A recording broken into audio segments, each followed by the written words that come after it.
Howdy friends, and welcome back to another installment of Japan Only PS1 games, the series where we spin a big wheel and cool Japanese oddities come out. A simple setup that has served me well for over 13 volumes now, and trust me, I ain't done milking it yet. As you should hopefully know by now, the setup has changed slightly for the foreseeable future, and we're moving to all viewer picks up until we reach volume 20, after which the viewer portion is going to be moving to Patreon picks only. So if you've yet to submit your Japan Only PS1 picks for this series, make sure to put them in the comments before time runs out. But remember, it is only one pick per person, so choose wisely. But enough of the boring stuff, we've got some Japanese exclusives to showcase, and since the regular wheel is off slumming it on an extended vacation for the foreseeable future, the viewer wheel is here to pick up the slack, and as long as we put our faith in it, it will provide.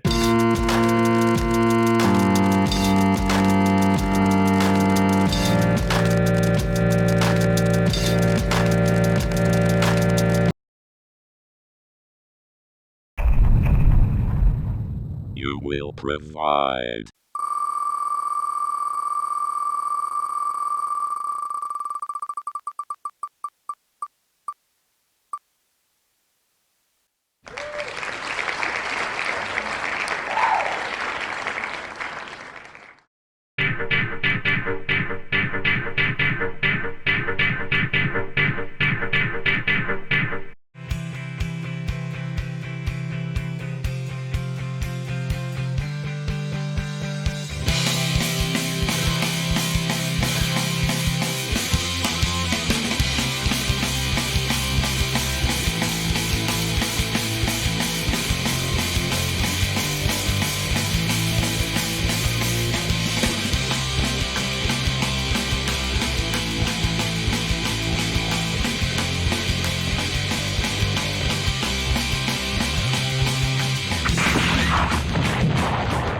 Kicking things off with a bang, we have the delightful punk stylings of Mad Panic Coaster, which made its way to the PlayStation in November of the year 1997. This game was chosen for us today by a viewer named Chikaru1, and it's probably safe to assume Chikaru here is either a fan of punk music, roller coasters, or just plain old wacky PS1 games, and if any of you out there happen to be a fan of all three, well then you better strap yourself in, both figuratively and literally, because it's Mad Panic Coaster time, the type of game that immediately grabs your attention and leaves you wanting to know more. What do you even do in a game like this? How does it play? And most importantly of all, did those poor children just get swallowed by a whale? Well, why don't we boot this bad boy up and find out. So first things first, this game comes from a company called Hakuhodo Incorporated. Now, I believe these guys are primarily an advertising agency, but briefly dabbled in the video game market towards the late 90s, and the result of which is today's game Mad Panic Coaster, and also a 1999 PS1 role-playing game called Himokiden, which they published but did not develop. In fact, it's kinda hard to say if Hakuhodo even developed the game that we're playing today, but they're the only company name that's linked to it, so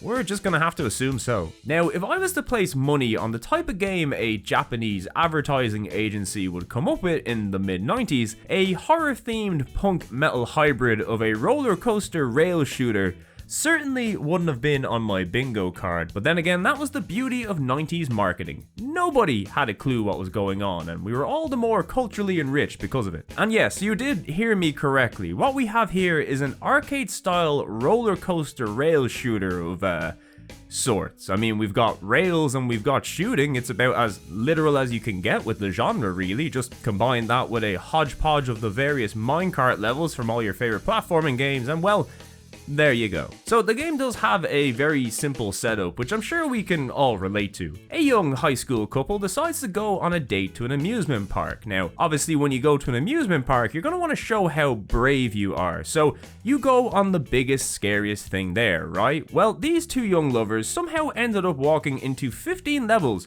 of the most surreal and nightmarish roller coaster slash haunted house imaginable, and well, it's up to you to help our young couple not only survive the hellish ordeal, but also to score as many points as possible in the process, because let's not forget, this is a video game after all, and we all know the real way to impress your significant other is by getting your initials up high next to some big juicy numbers. Now the goal in Mad Panic Coaster, you know, beyond the whole points and not dying thing, is to basically complete 3 laps of a level. Now this may make it sound like a racing game, but the goal here isn't to go as fast as possible. You actually have no choice in that matter. Nope, the goal is to simply survive for a total of 3 laps, and then once you're done, you move on to the next level and do it all over again. The game itself is split into 5 worlds comprising 3 levels apiece, and when you make it to the final level of a world and complete 3 laps, you then have to fight a boss to move on to the next world. It's pretty straightforward really. It's just the process of doing all this.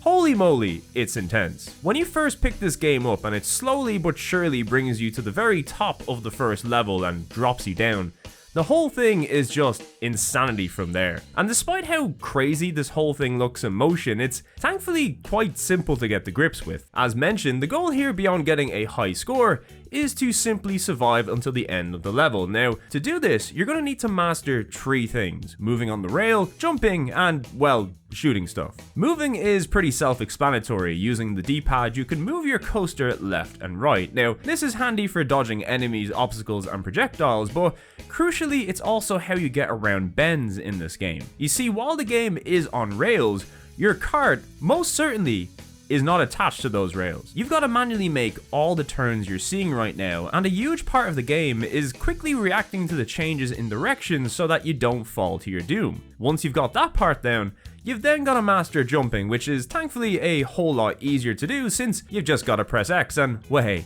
you're off into the air. Now, jumping is once again great for avoiding obstacles and enemies, and in many ways is kind of like this game's panic button. If things get a little bit too hectic and there's a lot of stuff coming up ahead of you, jumping is usually going to save your ass more times than it won't. Although when the game starts introducing gaps into the track, you're probably going to have your finger glued to that jump button either way. If you ever see a stack of shovels with helmets on them, or at least I think that's what they are, it's kind of hard to tell at this speed. Well, if you see these, it means that you've got a jump coming up, and you can then use the shovels to help time that jump. And last but not least, if you want to take out the many enemies who litter the levels, or more importantly the bosses that block your path, well, you're going to need to gun them down, and you can do that by pressing either the square or circle button. Square is for your long range attacks that hit enemies at a distance, but also handily leave a sort of AoE aftershock that can take out enemies traveling towards it as well, which is very, very useful. And if you press circle, you can use your short range attack. Now, this attack is a lot quicker, but also a bit more situational, as it's only really useful for bosses and enemies who are right up in your face. And look, if an enemy is right up in your face in this game, you've probably screwed up somewhere. That's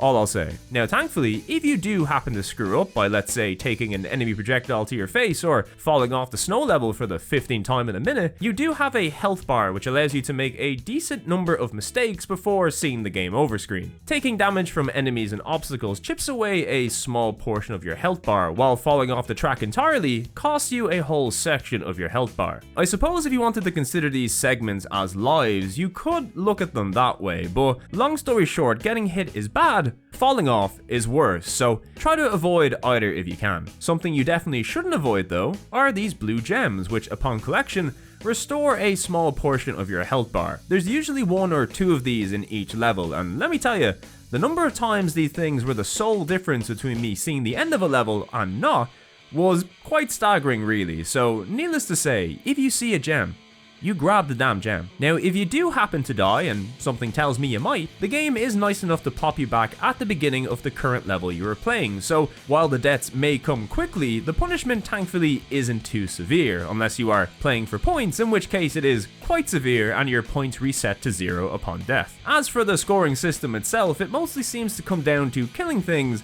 and not dying. I do believe there are some bonus points that can be earned for making some really big jumps if you time them at the apex of certain peaks, but I also could just be imagining points flashing in front of my face for doing that because I thought it seemed like a cool thing to do, so I don't know, it's hard to say. But long story short, if you want points, my advice to you is to simply not die. And well, yeah, that's about all there is to the gameplay really. Despite how manic it looks in action, it's really quite a simple game at its heart, very much like a throwback to classic arcade games of the 80s and early 90s, like some sort of afterburner on crack. In fact, the game really does feel like it was designed to be an arcade game. I could really imagine playing this thing in some sort of motion cabinet that violently swings back and forth as you navigate around the track. Sure, it might give me whiplash, but you know, the fun kind. Although now that we know what Mad Panic Coaster is all about, that begs the question, is it actually any fun to play? And to that I would answer, kinda? Mad Panic Coaster is the kind of game I really want to love. It's wacky, it's unique, it's got a style and flair that makes it stand out from the crowd, and better yet, it's simple enough for anybody to pick up and play. At least that's what I would say if the game wasn't so incredibly fast. Now look, I love a good high-speed game as much as the next guy, but I think Mad Panic Coaster might finally be the game that makes me feel like an old man standing outside my house shouting, "Slow down, you crazy kids." So much is happening so quickly all the goddamn time, from the track to the enemies and, well, everything else in between that happens to be coming right at you. There were points where I went into that sort of zen trance state that you get when you're playing zone mode in a Wipeout game. Only imagine that, but there's also like 50 things coming at you on screen at once. It is actually insane. Now, to its credit, the more that you play this game, the more you will adapt to its pace and what it asks of you. A whole lot of it is kind of just memorization really, and if you're well prepared for what's coming, it can make even the most manic of levels quite manageable, really. It's just unfortunate that even when I managed to beat a level, I found the overwhelming emotion I experienced was relief rather than joy. The game even rounds out each level by showing you the words lucky, and believe me, they knew what they were doing when they chose that word. Bosses are another aspect where I wasn't really sure if I enjoyed fighting them or not, since it was usually just a case of spamming your projectile attacks while once again dodging more stuff. It's just the same gameplay, repackaged in a slightly more stressful form. The final boss in this game, by the way, has gotta be the mother of all bullet sponges. The dude feels like he requires at least 400 or 500 bullets before he goes down, and keep in mind that while doing this, you still gotta dodge projectiles and try to remain on the track. So you should have seen the sweat dripping off my forehead while fighting this dude. I looked like this kid from the meme. It was absolutely crazy. So I suppose in short, Mad Panic Coaster is a fun game, but it's maybe a bit too fast and intense for my liking. I mean, not only is this game very hard, but you feel physically exhausted after playing it. It may only take about 40 or 50 minutes to beat, but my god, it's an experience, let's just put it that way. Although, all that being said, a big part of the game's appeal, and for me at least, the reason I originally wanted to play it, is the game's vibrant and charming presentation. For as manic and panic-inducing as this game is to play, it's still constantly a joy to experience emotion. The 15 levels take you across haunted castles, the depths of the ocean, hurtling around skyscrapers, and many other trippy locales that are a visual feast for the eyes. The game uses a nice combination of 3D for the environments and 2D sprites for the characters and enemies, and while the 3D isn't exactly the most impressive or polished you will see on the console, I think the environments look pretty good for a 97 release, and considering the speed at which this game moves, the rock solid 30 FPS frame rate is also kind of a miracle in itself. Although, as much as I like the wacky 3D locales, I think the 2D stuff is probably my favorite aspect of the game. It's just kind of a shame that the speed of the game and your constant need to keep your eyes on the track kind of prevents you from really taking this stuff in while playing. In fact, a lot of this stuff I had to watch back frame by frame to really appreciate some of the finer details. Our two young protagonists here have tons of fun and expressive poses that change based on your inputs and the chaos happening around them, and some of these can appear for fractions of a second before quickly changing again. It's really cute stuff that I dig quite a lot, but unfortunately, it's just almost impossible to appreciate fully while playing. Although at the very least, you will have some time to take in the nice loading screen art and the game over screen, so that's something. Although something you will very much appreciate while playing this thing is the game's very fitting blend of punk rock and thrash metal on its soundtrack, which, look, if you're ever going to make a game as fast paced and hectic as this one, you really can't do much better than punk and trash, right? All the tracks featured are instrumental cuts from a band called the Mad Panic Coasters, who as far as I can tell aren't a real band and are in fact these lads from the opening cutscene, although I wouldn't be surprised if this game was another or situation and this entire thing was created as some sort of weird marketing tool for a short-lived Japanese punk band. But whoever they are, the music here is fun, fast-paced, and the perfect complement to the gameplay and visual aesthetic. As far as background noise goes for a silly horror roller coaster game, it's about all you could really ask for, you know?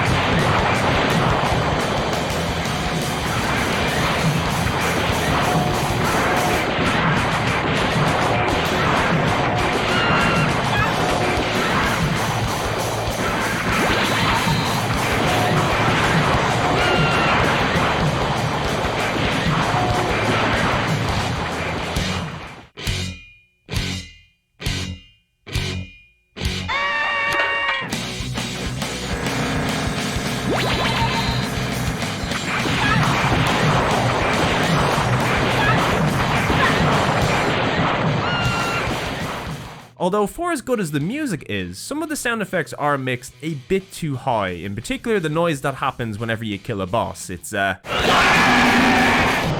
that's not a nice sound, is it? Anyway, I think that about does it for the wild trip that is Mad Panic Coaster, a unique and interesting game that I kind of wished I liked a little bit more than I ultimately did. In many ways, the game reminds me a lot of the game Paranoia Escape in that it's an oddball, kooky concept full of personality and visual eye candy that unfortunately just isn't always the most enjoyable to play. Now don't get me wrong, I think Mad Panic Coaster is a more refined and well-crafted game than Paranoia Escape. It's just the game's speed, difficulty, and what it demands from you make it a game that is oftentimes quite simply a lot more manic than it is fun. But when all is said and done, it's still a game that I felt like I got something out of by beating it. I enjoyed experiencing the weird places it took me, the delightfully 90s punk rock soundtrack, and the glorious feeling of overcoming adversity after many attempts. It is far from a perfect game, but it's got character and heart, you know, and sometimes that's all you need to have to leave an impression, even if it's not always the best one. But hey, don't take my word for it, why not give it a try yourself? It's completely in English and very simple to pick up the basics. Just maybe avoid a physical copy if you can. Not only is it quite rare, but it's got that kooky Japanese PS1 game tax added onto it as well. Remember folks, the weirder the game, the higher the value. I don't make the rules, but it is what it is.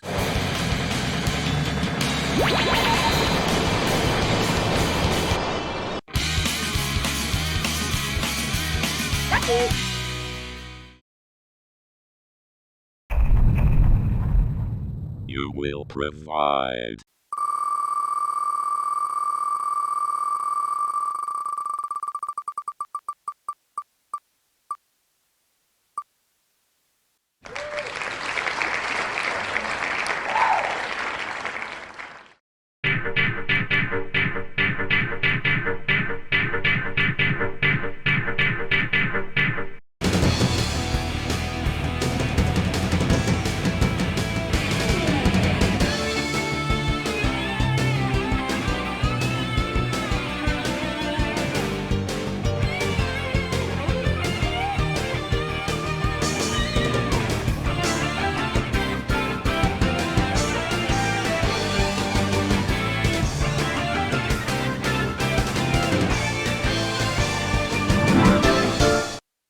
Side by Side.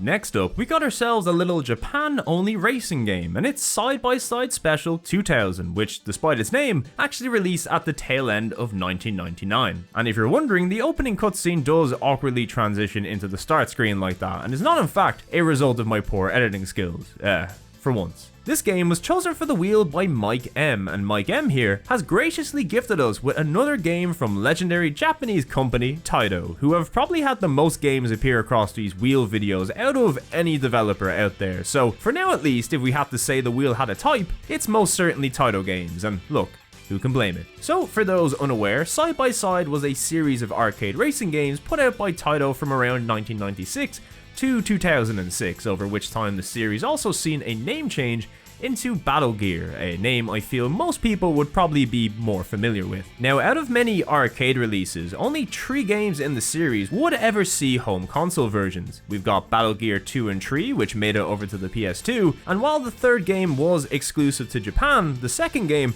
did manage to get a PAL release under this strange budget rebranding called Tokyo Road Race. Thanks, Midas. But forget about those fancy PS2 games, because today we're going to be talking about the first home port the series would ever receive, and that's Side by Side Special, a release that combines all the cars and tracks from the first 2 arcade games and squeezes them down into a single tightly packed PlayStation disc. Although to make things a little bit more confusing, we're actually playing a revision of this release. You see, the original Side by Side Special actually came to the PlayStation all the way back in December 1997. This 2000 version that we're playing today is essentially a budget reprint with a few difficulty tweaks which means they made it harder, and also it now has DualShock support, although by DualShock support, it means the game now vibrates, but still doesn't feature any analog controls, so yeah, both versions are basically the same. I really wouldn't worry too much about it. So now that we've navigated through the series' confusing naming scheme, how about we talk about the game? Side by Side is what the cool kids would call a toge racer. Toge is the Japanese word for pass, and in this case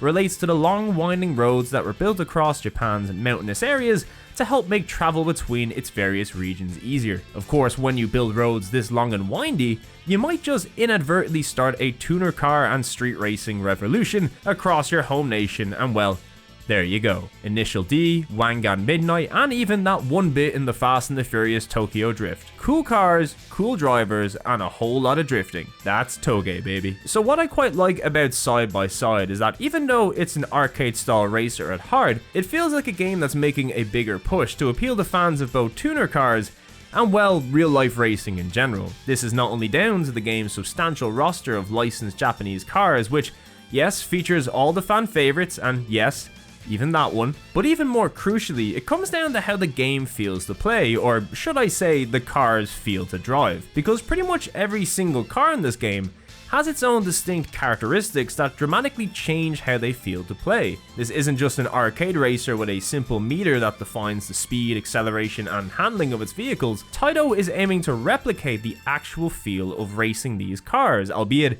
in simplified arcade form, but still, it's an impressive undertaking nonetheless. Now, we'll talk more about the racing itself in a moment, but for now, let's see what modes we have on offer. Now, despite the game's large number of tracks and cars, modes-wise, things are starting to look a little bit more like a 90s home port of an arcade racer, and by that, I mean there really isn't much here. Arcade mode allows you to pick from any of the game's cars and tracks, and then you compete against 7 other AI racers, with the aim being to both come in first place and to try get the best time you can on the clock. Nothing unusual there. Although, unlike most racers, the game doesn't really have any sort of linear series of races to compete in. The game basically just asks you to pick a track of your liking, and whether you win or lose, once you're done, you get a game over screen, and then you are spat back out at the start screen. The game does track your best position and times, but for the most part, the entire game is just picking a single track, racing on it, and then you're back to the start menu to do it all over again. It's not exactly an issue or anything, but it does feel a little bit odd compared to what I'm used to. The only other mode is of course Time Attack, which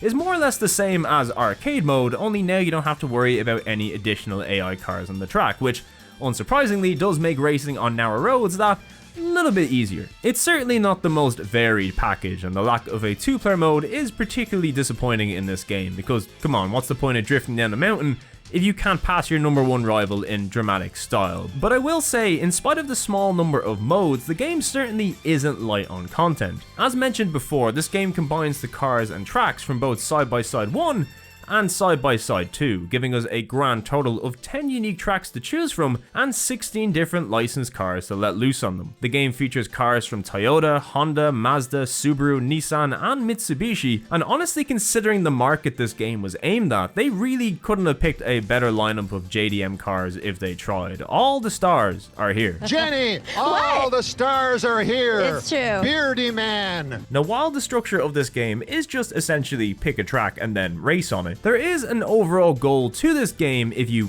wanted to call it that, and that's coming in first on every track, a task that can range from quite easy to fiendishly difficult. Now, doing this not only releases a small burst of serotonin into your brain, but if you do it enough times, you can even unlock a small number of bonus tracks and some bonus cars as well, which we love to see. Unfortunately though, in this case, we literally can't see it because I never managed to unlock any of the cars. Now, this is down to 2 things. Side by Side Special 2000 is very hard, and also I am very bad at it. Now, I would like to think that I'm quite good at the old racing games. I can ace the toughest license test in Gran Turismo, compete at the highest speed classes in Wipeout, or even stare evil in the face and take down Whizpig at the end of Diddy Kong Racing, something only true racing legends have ever accomplished, you know, at the age of 9 or something. But I think out of all racers, Toge Racing might just be my kryptonite. You see, while this is a game all about going as fast as possible, I mean,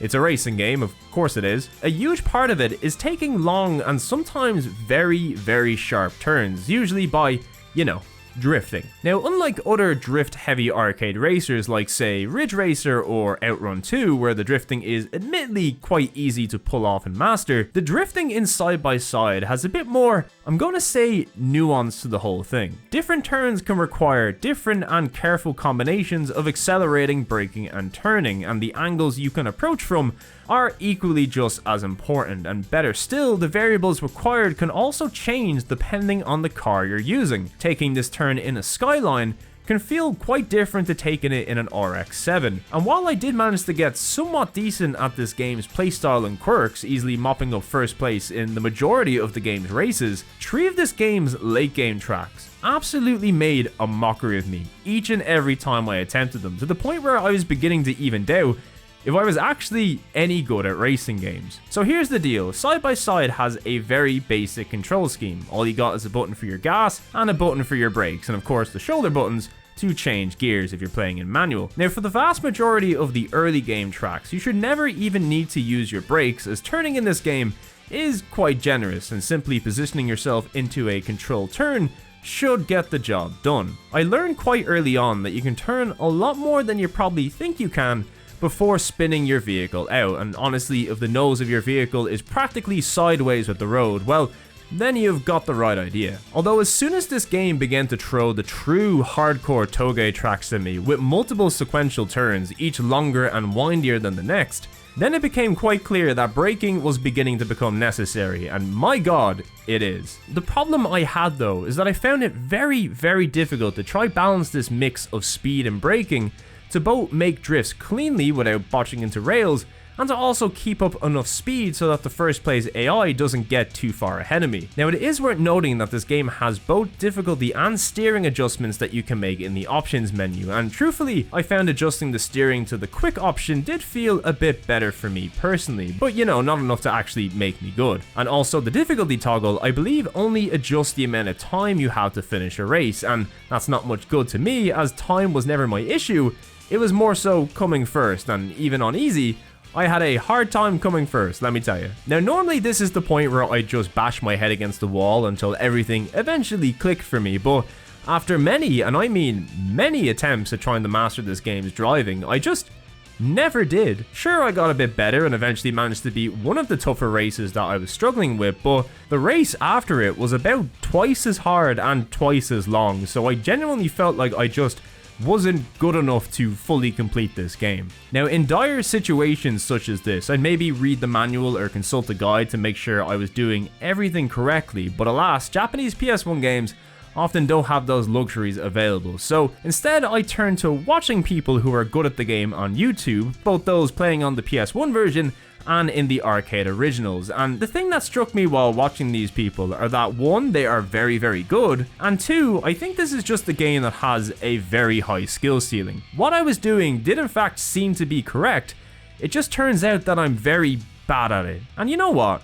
That's okay. I think the key point here is that I can differentiate when something is highly technical and skill dependent versus it just being bad because I'm bad at it. Side by Side Special isn't a bad racing game. It is in fact a surprisingly deep and complex racer that melds arcade simplicity with a handling style meant to mimic the difficulty and skill that's required to take part in one of the country's most popular racing scenes, and that's really cool. I'm just really bad at it. But I'll tell you what isn't bad though, this game's presentation, which for a late 97 release looks damn good, I gotta say. Sure, the car models aren't up to the quality of Gran Turismo or some of the later Need for Speed titles, but I think the car models we have look pretty good across the board, both during races and when they're politely rotating in the menus. Although one little gripe I do have is the inability to change the car's paint jobs. Maybe I'm just a little bit salty I don't get to ride around in a red Celica, but seriously, I love a red Celica, you know? As for the tracks, similarly, I think they all look really good. The game has a sort of seasonal theme running throughout it, so not only do you get to experience some nice Japanese locales with day and night tracks, but also spring, summer, autumn and winter themed tracks as well, which allows for some really great color palettes and little details like autumn leaves, snow and cherry blossoms. It's really quite pretty actually. All in all, while it's certainly not the most technically impressive racer out there, it's got a really nice look and vibe throughout its presentation that stands to make it one of the more memorable looking PS1 racers in my opinion, and to its credit, it also seems like a really good translation of the arcade originals too, which by the way are really hard to emulate. Ideally I would show you some footage to compare to them, but that's not happening today, let me tell you. Although one thing I did find a bit disappointing was the game's audio. Now the cars themselves sound quite nice while racing, with some powerful engines giving each car its own distinct sound, but the music I found was mostly quite forgettable really, which isn't to say that it's bad by any means. It's just arcade racers, especially around this time period, had such good music that the bar was generally set really high, or at least it is for me. So if you come into the arena with anything less than a few bangers in your pocket, it's always going to be a little bit of a letdown. The game mostly features some mid-tempo guitar tunes, which in fairness are really quite nice to listen to. It's just, you know, I come from a world where Gabber is peak racing music, so maybe don't take my word for it, but hey, have a listen and see for yourself.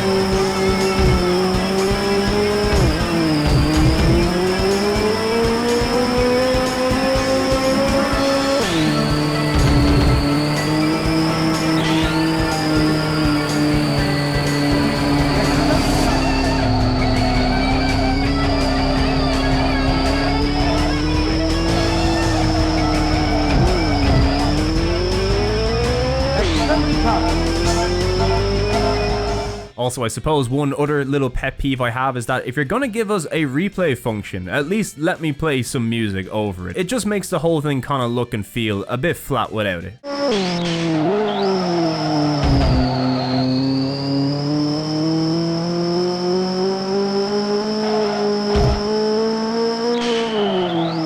Well, there you go, that was Side by Side Special 2000, a game that I'm quite bad at, but still liked all the same. This console has a whole bunch of arcade racers, and it also has a whole bunch of realistic racers, and I think Side by Side nails this lovely niche spot in the middle where you kinda get the best of both worlds. Sure, it's got a simple control scheme and even simpler structure, but it hides a surprising amount of technical depth within a big roster of vehicles that feel dramatically different in control depending on which one you're using. Tracks that start out easy but become brutal messes of twists and turns that test your very skills to the limit. And I guess if you're into Japanese tuner cars and toge racing, well then that's exactly what you should want, right? It certainly won't be a game for everybody, but I can tell it's the type of game where if it does click with you, you could end up on these mountains perfecting your technique for days, if not years. And look, even if I'm kinda trash and impatient with these things, there's still no denying the game has something special, so what's the harm in checking it out? Or you could just try the Battle Gear games. They're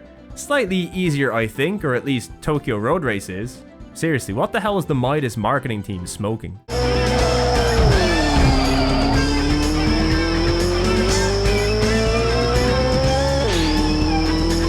Congratulations!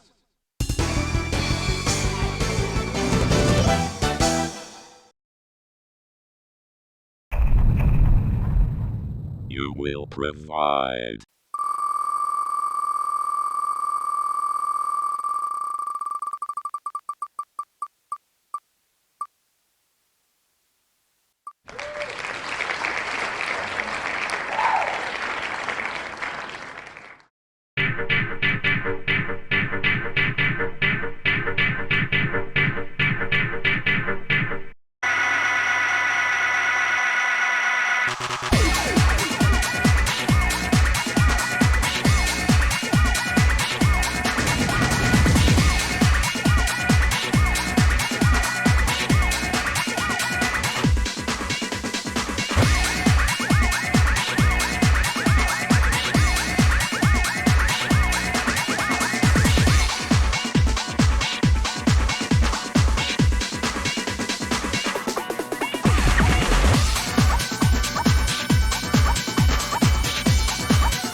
Kicking off the second half of this volume, we have the wonderfully titled Slap Happy Rhythm Busters, which made its way to the PlayStation in June of the year 2000. This game was chosen for the wheel by Sondi, a fellow YouTube man and friend of the channel who has some great videos covering some weird and wonderful rhythm games, and since Sondi's pick also has the word rhythm in the title, it probably comes as no surprise that we've got some rhythm gameplay on our hands. But not just rhythm gameplay, Slap Happy Rhythm Busters is a rhythm fighting game hybrid, and believe it or not, I've been really looking forward to talking about this one for some time, so yeah, let's get to it. Slap Happy Rhythm Busters comes from a developer by the name of Polygon Magic, a rather obscure name in the West who is probably most well known for their psychic survival horror title Galarians, and also Incredible Crisis, a wacky story-driven collection of minigames that appeared back in Volume 5 of obscure and forgotten PS1 games. It features a lot of ska music, and you should play it ASAP.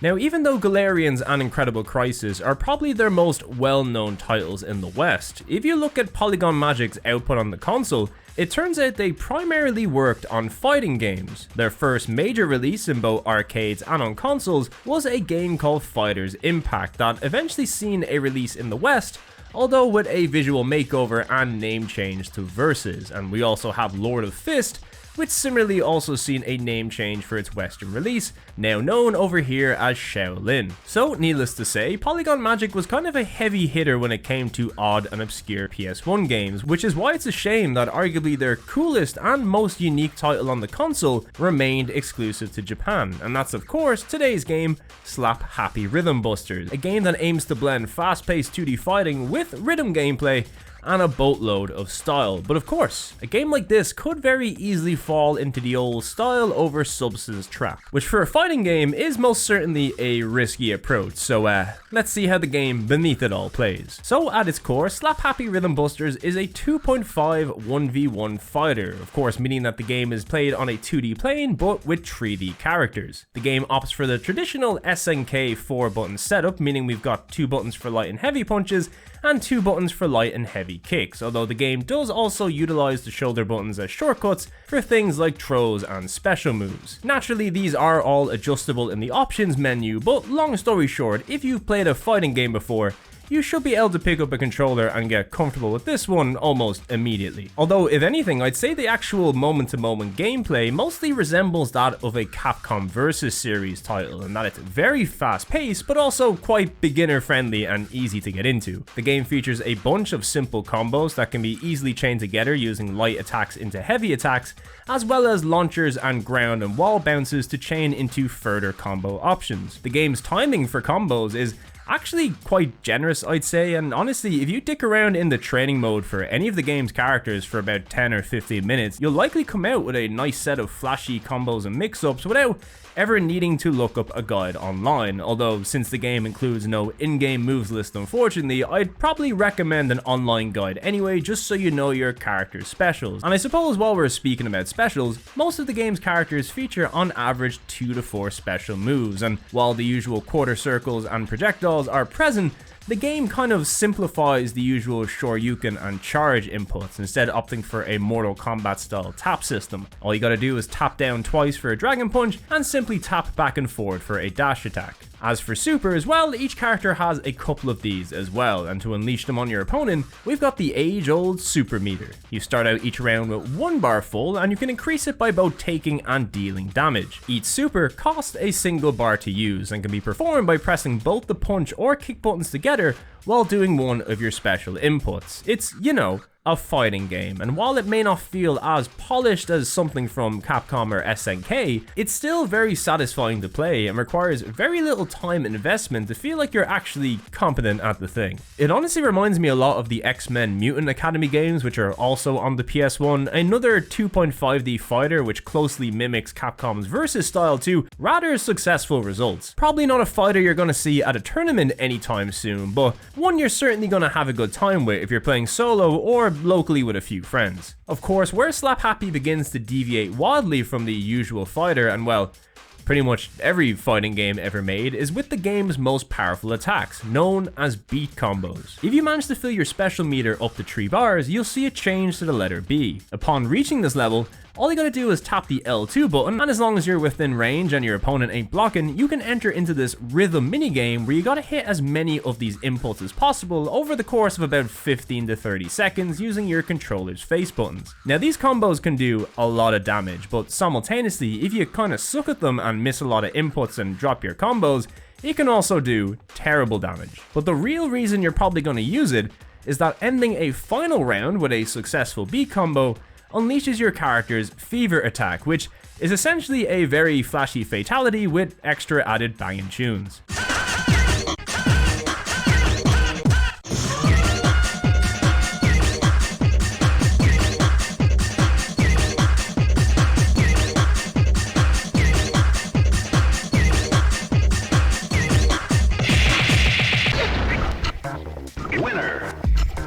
Every character has their own unique fever ability as well as a beat track and song to match, meaning the game isn't just about learning the combos and special attacks, it also pays to master your character's beat tracks too. I mean, sure, you probably could do fine in this game if you didn't use the beat combos at all, as regular attacks and supers are definitely more than capable of finishing off an opponent, but come on, if you're gonna style on an opponent, I think making them watch you get a full beat combo and then dance them to death using some techno music is the optimal way to do it, right? Now let's just say you're a fighting game pro, but not particularly good at holding a beat. Well, fret not, because this game also has a whole mode dedicated to beat practice, where you can go in, select the character of your choosing, and then get used to their individual beat patterns. Now while I have played a lot of rhythm games, this game does unfortunately use the one style of beat track that I'm absolutely terrible at, this cross system where notes come in from up, down, left and right. I'm mostly familiar with this style of beat track thanks to a similar setup in the game Guitaru Man, which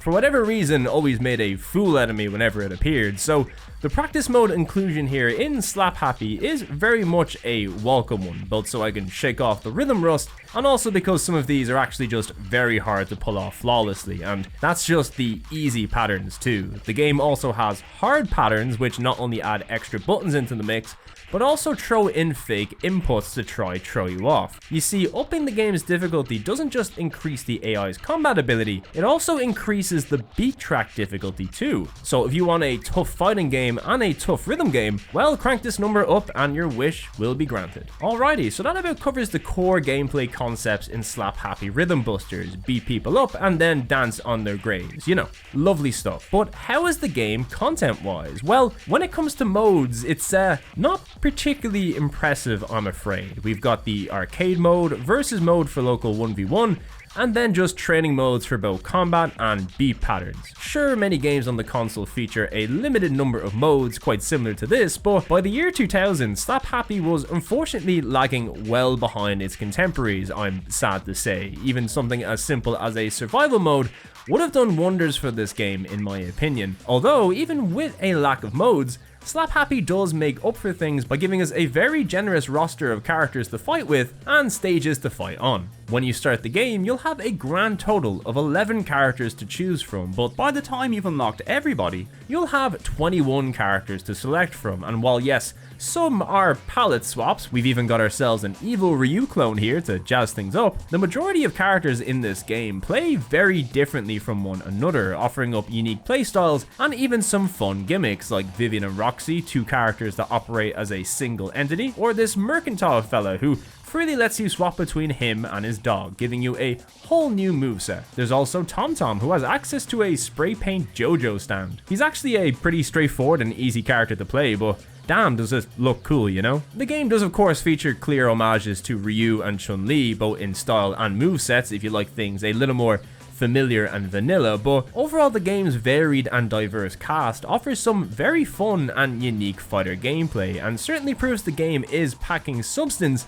beneath all that style. And also, one of the characters is just called Trash, and he puts his enemies in the trash, so Yeah, he's clearly the best. Now, if you're wondering how to unlock the game's extra characters, a good chunk of them can be unlocked simply by playing through the arcade mode a set number of times, but to my surprise, to get every character in this game, you're also going to need to beat every character's beat challenges in practice mode. After you beat a certain amount of them, you'll start seeing these items pop up in the menu, meaning new fighters will begin to appear in arcade mode, and after completing specific conditions like winning a fight with a fever combo on a certain stage, it'll then trigger a fight with bonus characters like Frosty the Snowman, who will 100% murder you in your sleep. Honestly though, the hardest part of this game, at least for me, was completing all 42 of the beat challenges. While the majority I could beat first try without any issue, there were a small handful that took me nearly 15 to 20 minutes to beat, thanks to the game allowing you a very small margin for error, but my god, was it satisfying when I did. In fact, the final unlock you get in this game for beating every single beat challenge is a secret space level that coincidentally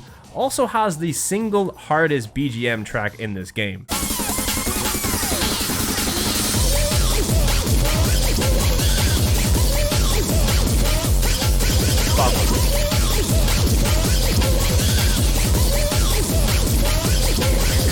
You see? Now that's a good reward. And this is also probably a good time to talk about the game's presentation. I think it's safe to assume that by now you can see this is a very, very stylish game. One that is probably most closely linked to the Sega classic Jet Set Radio in terms of its style and tone. I mean, cel-shaded characters and dancing in a Japanese game, you know? This was the 2000 Shibuya style that was all the rage, and my god, I wish more games leaned into this vibe. It is easily one of my favorites in all of gaming. Also, just in case you were wondering, this game was developed around the same time as Jet Set Radio, and I believe launched 3 days before it in Japan, so if your instinct is to say one ripped off the other, please don't. Now, of course, Jet Set Radio is more impressive visually and aesthetically, both in part thanks to the Dreamcast's additional power, and Smilebit just capturing lightning in a bottle. But that's not to say Slap Happy is slouching. We've got ourselves a very pretty 60 FPS fighting game with detailed, visually appealing characters, cool special moves, cool super moves, and even cooler fever moves. If anything, I'd say the only thing that kinda lets the game down visually is that the 2D backgrounds, while aesthetically pleasing and colorful, also feel a little, I don't know, lifeless compared to the action on screen. Sure, we get the odd tumbleweed or can rolling by, but compared to other fighters utilizing 2D backgrounds, it's just not up to scratch in my opinion. Also, it has some weird bars that can appear at the top or bottom of the screen while fighting that can be a little bit distracting at times, but I think these visual anomalies and the lackluster backgrounds might just be a compromise to keep the game running at a stable 60 FPS, which is understandable if that's the case. The game does manage to make up for it in other areas though, like the sick UI that features a ton of fun little details, and there's also these awesome loading screens that appear before you fight each character in arcade mode. There's a unique one for every character in the game, by the way, and they even feature the odd bit of English text too, which is unexpected but a nice bonus for dum-dums like me. Although, considering how visually appealing the game clearly is, I think the music is going to be the thing that really seals the deal for a lot of people, because my god, does this game's soundtrack go crazy. While you might be expecting a nice varied genre blending mix of rock, hip-hop and funk that a game like Jet Set Radio has, Slap Happy Rhythm Busters instead leans heavily into some of the hardest techno the PS1 has to offer. This game gives us cuts from Japanese heavy hitters like DJ Shinkawa and Warped Allergen to maybe give us the most PS1 sounding soundtrack ever seen in a fighting game. It's heavy, it's aggressive, it's fast paced, and while it may certainly not be everybody's cup of tea, it most certainly is mine. And let me tell you, I was in my element while playing this shit.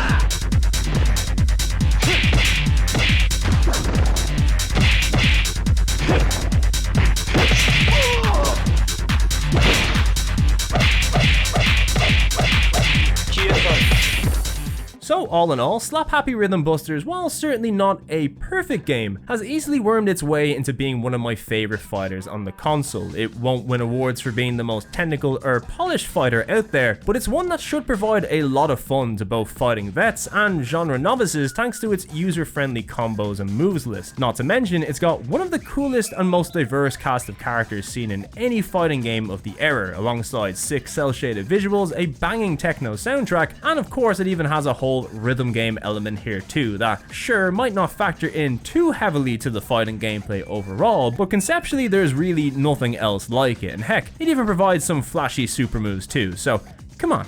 What's not to love? It's hard not to argue that it's a game that prioritizes style first and foremost, but Polygon Magic made sure to back up that style with one of the funnest fighting games on the console, and let me tell you, that most certainly is something worth dancing about, especially if that dancing leads to you summoning a big demon to devour your enemies, something we should maybe all avoid doing in the club whenever possible. Fight!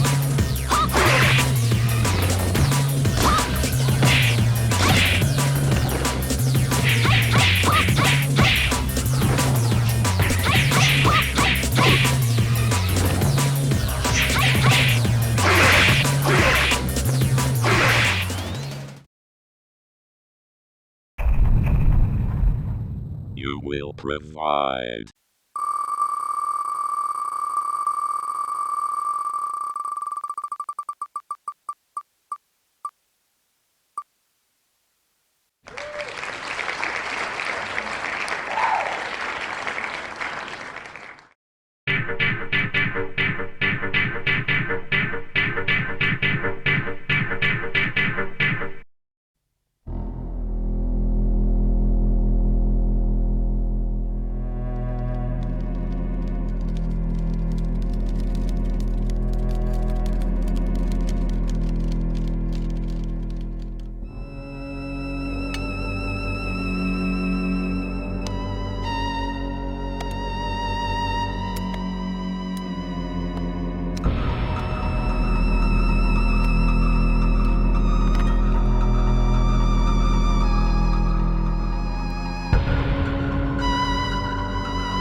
Rounding things out today, we've got ourselves Dark Tales from the Lost Soul, a spooky game that conveniently made its way to the PlayStation in the spookiest of all months, October 1999. This game was chosen for us today by Zindictive, and it genuinely might be one of the coolest PS1 games that I had personally never heard about before. So if you're into weird PS1 horror games, and let's be fair, I know a lot of you are, well then you are in for a treat with this one. Now first things first, this game comes from a dev team called Vertex Zero. I'm not sure if this is a singular company or if it's two separate entities called Vertex and Zero collaborating on the project, but since the internet seems to have practically no information about them at all, well, we've got ourselves another mystery, which if anything kind of fits this game thematically, so we won't worry about it too much. So I guess the best way to describe Dark Tales is that it's an interactive horror anthology. We have a selection of self-contained horror stories that each put us in the shoes of a character who is about to have a very, very bad time. For the most part, you're going to spend most of the time watching these stories play out in front of you with very little input required from the player, but the game does occasionally get you to partake in minigame style action sequences, and more importantly, to decide what actions your character is going to take next,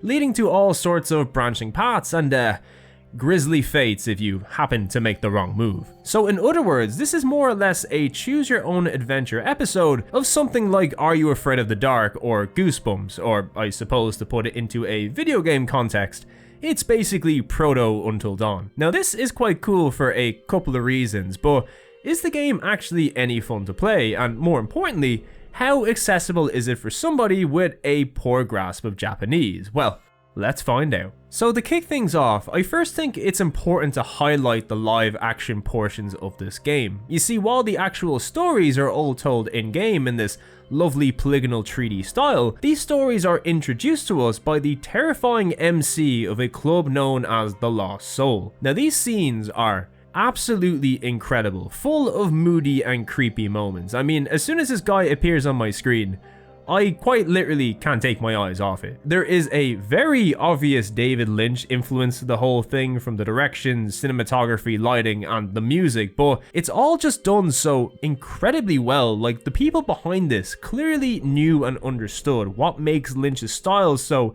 oppressive and unsettling, and they absolutely nailed that to a T here.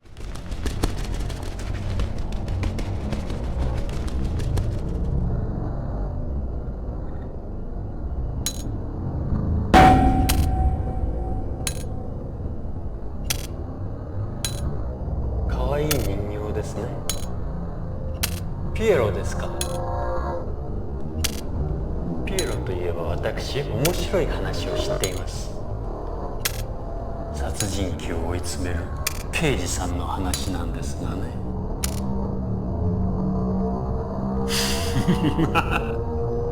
失礼。最初の余興はこの話にしましょう。ミュージック。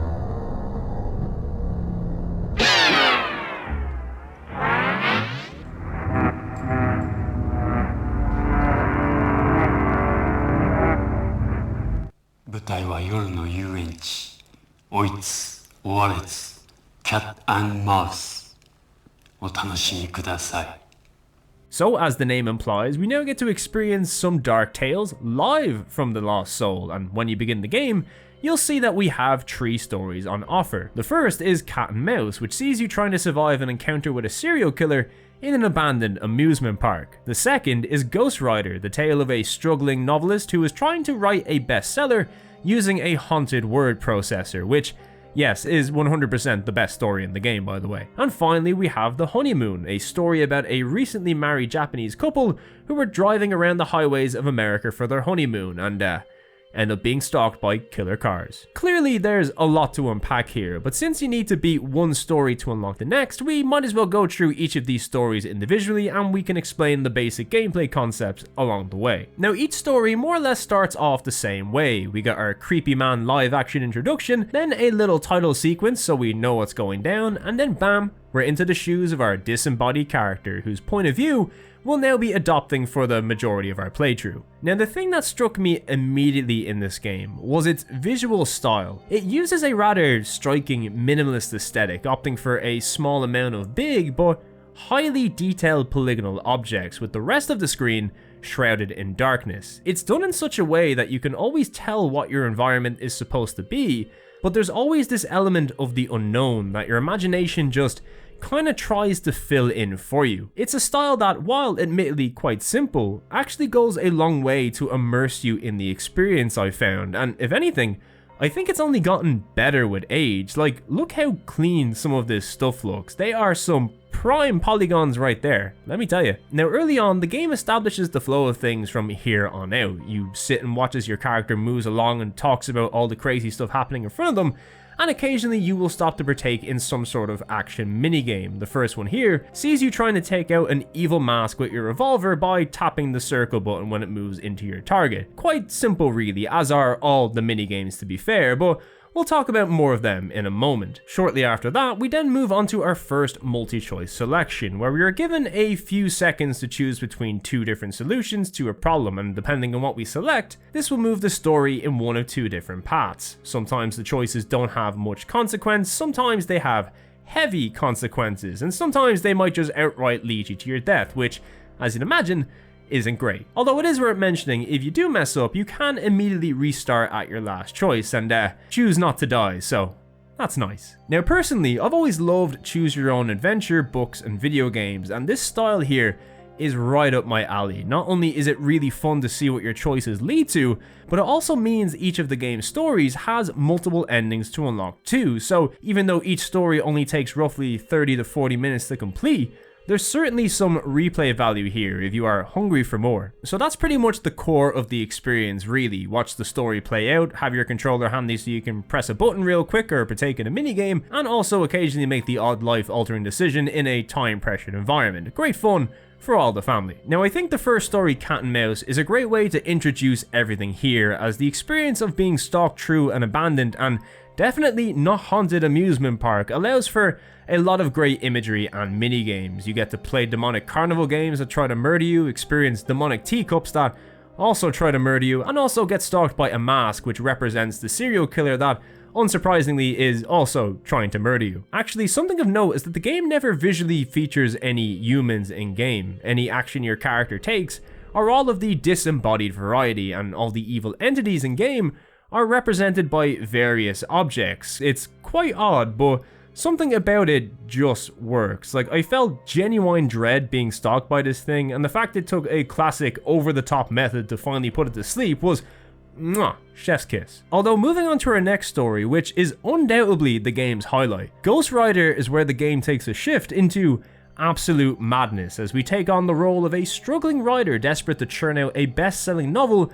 before a looming deadline hits in 5 days. Although after putting a Season 5 DVD of the L Word into his computer, it gets infected with a demonic word processor, which we, of course, begin to write our novel on. What follows is the unraveling of our character's psyche as the pressure of this deadline and his own insecurities become manifest in his dreams, and these dream sequences are probably my favorite part of the whole game. There are some insane visuals to take in here, and as the deadline draws closer and closer, things begin to get darker and more twisted. Not only that, we even get to play through a series of arcade-style prize minigames in what I can only describe as some Cronenberg-ass body horror contraptions. I can't really say I've controlled a crane game using somebody's eyes before, but hey, I'll try anything once. And my god, there are parts in these dreams where you appear in a hospital strapped down to a bed and some very, very bad stuff begins happening to you. And not only is this very unsettling, but the combination of the locked character perspective, music, and sound effects just adds to it so much. It is an experience, let me tell you.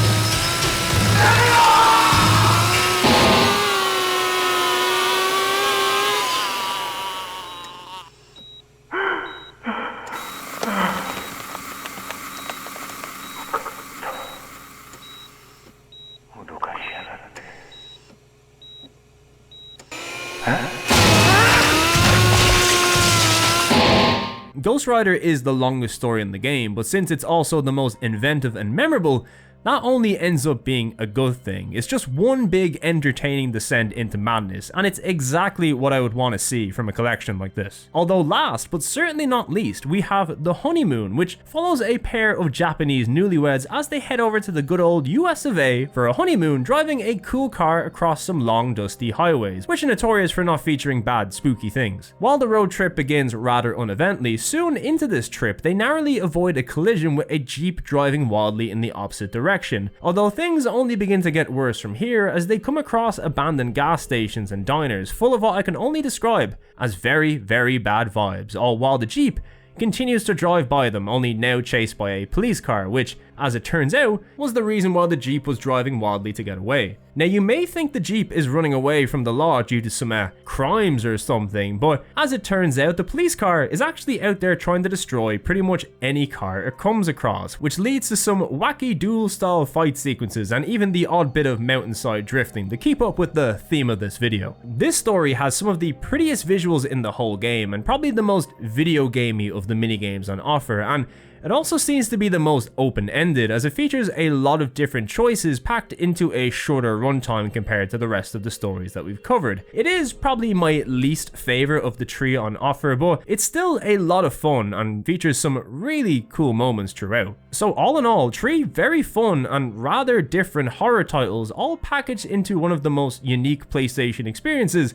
you can find. You can tell it's not the highest budget or most technically advanced experience out there, and the gameplay, if you even want to call it that, is very, very basic, but you can feel the devs had a clear vision of what they wanted to make, and it's genuinely a horror game unlike anything else on the console. It feels like something you'd see from a modern take on a retro PS1 horror title, like something you'd see show up in one of the haunted PS1 demo discs, because it just feels like a fresh take on classic polygonal horror. It's creepy, it's unsettling at times, but above all else, it's just good campy horror fun, the best kind in my opinion. Although here's the thing, the one caveat with this game, and it's a big one unfortunately, is that all the dialogue is voiced in Japanese. It sounds really good and as far as I can tell is performed really well, but alas, as somebody with a very poor grasp of spoken Japanese, there was a lot in this game that I missed out on when it came to the narrative. If the game at least had subtitles, I probably would have been able to piece things together to some extent, but alas, no luck here I'm afraid. Now I will say, even in spite of the language barrier, it's really not that difficult to understand the plot and various story beats, as the game does a great job of conveying everything to you visually, not to mention you're seeing what the characters are seeing, so it is just right there in front of you to take in. It was nice to let my imagination kind of just run wild and come up with my own interpretations of everything happening on screen, but I know deep down inside I still missed a ton of these subtle details and nuances that really make these stories what they are. And look, I've nobody but myself to blame, but hey, it is what it is. And while this means it's a game that I can't really recommend to non-Japanese speakers expecting a full, fleshed out, story-driven experience, I still personally got more than enough out of the game to still feel really satisfied after playing it. Maybe I didn't understand everything that was going down, but I did get to see lots of cool and gruesome shit, and for some people, that'll be more than enough to make this thing worth trying regardless. Plus I believe there are some videos on YouTube that feature translations of the dialogue, so you know, that would also be a pretty good option too, if you're interested. Either way, Dark Tales from the Lost Soul is spooky, entertaining, and legitimately a one-of-a-kind entry in the PS1 horror catalogue that once again goes to show the console that revolutionized the genre still has more hidden gems to find and dark tales to tell. Although, hopefully it's not this guy telling him though, because seriously, he freaks me out, man. お楽しみいただけましたか?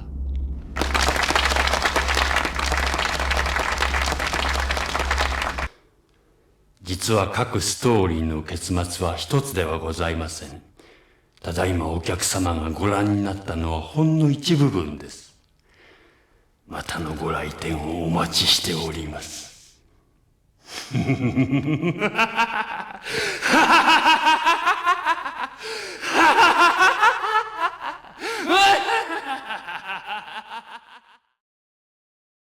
Well, I think that about does it for Volume 13 of Japan Only PS1 games, which I'm sure you'll agree was another fine showcase of how varied and interesting the Japanese PlayStation library can be, and also how bad I am at video games. We got to check out a fast-paced, punk-infused roller coaster simulator where some kids have an awful time, a PS1 port of a classic Taito arcade racer where racing sideways is the solution to every problem. One of the console's most stylish fighters with a soundtrack that will blow out your speakers, and finally one of the most unique and fun horror games I've had the pleasure to play on this console, even if playing it means you'll see this man in your nightmares for days to come. Easily a top tier selection of games, but the question remains, what ranks are our 4 games going to receive on the all reliable arbitrary ranking system? Well, for Volume 13's picks, we see Mad Panic Coaster, Side by Side Special 2000 and Dark Tales from the Lost Soul making it into tri-tier, and finally Slap Happy Rhythm Busters giving us yet another juicy must-play in the Japan-only crown. Mad Panic Coaster. It's cool, it's colourful, it's got a banging punk soundtrack and lots of roller coasters. This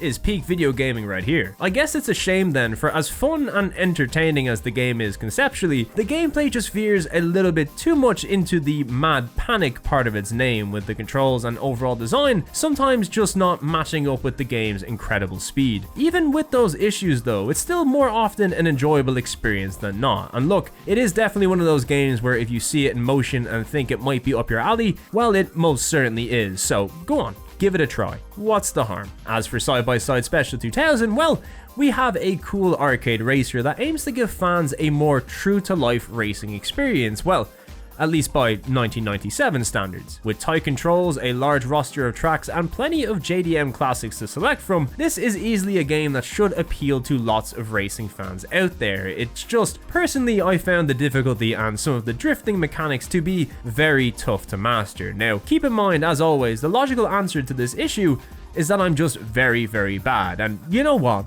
That's okay. But I will say the difficulty does make it feel a little less accessible compared to the majority of arcade racers out there, so in the end it does end up feeling a little bit more like a niche racer that won't really be to everybody's taste. But hey, look, you'll never know until you try it yourself, so maybe give this or the supposed easier original side-by-side special a spin if you're in the mood for some cool mountain racing. Although moving on to Dark Tales, this one was actually a bit of a contentious placement for me. Since the game features a lot of spoken Japanese dialogue, my head says this should be a no gaijin pick, right? I mean, that would probably make sense. But unlike the other games that ended up in that tier, I still feel like I got a lot out of my playthrough of this game. I got to experience some of the weirdest live action cutscenes the PlayStation has to offer, some of its most bizarre and entrancing visuals, and even in spite of the language barrier, 3 very fun horror tales that I still managed to piece together and finish, even if a lot of the blanks had to be filled in by my imagination. That's why my heart says, even with the language barrier, it's still worth giving this game a try, because there's a lot to love and take away from it, just thanks to how unique and well executed the concept is. Like, if you're a fan of horror games, or even somebody who makes horror games, especially in the PS1 style, this is one that I personally would study and steal ideas from wholeheartedly, because it just has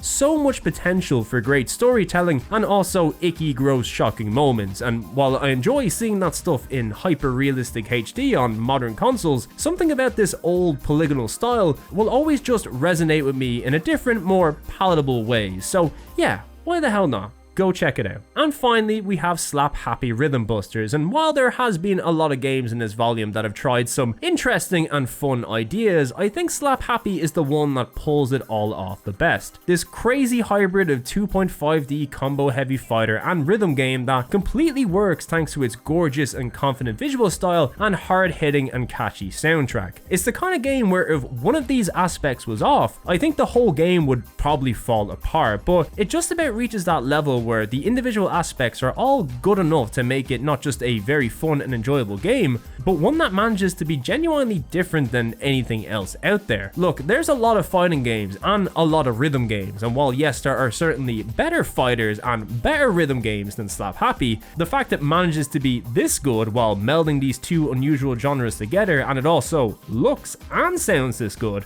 well, that's must-play territory for me, baby. Plus, the game quite literally ticks all my boxes. I'm a Jet Set Radio fanboy, you know? What can I say?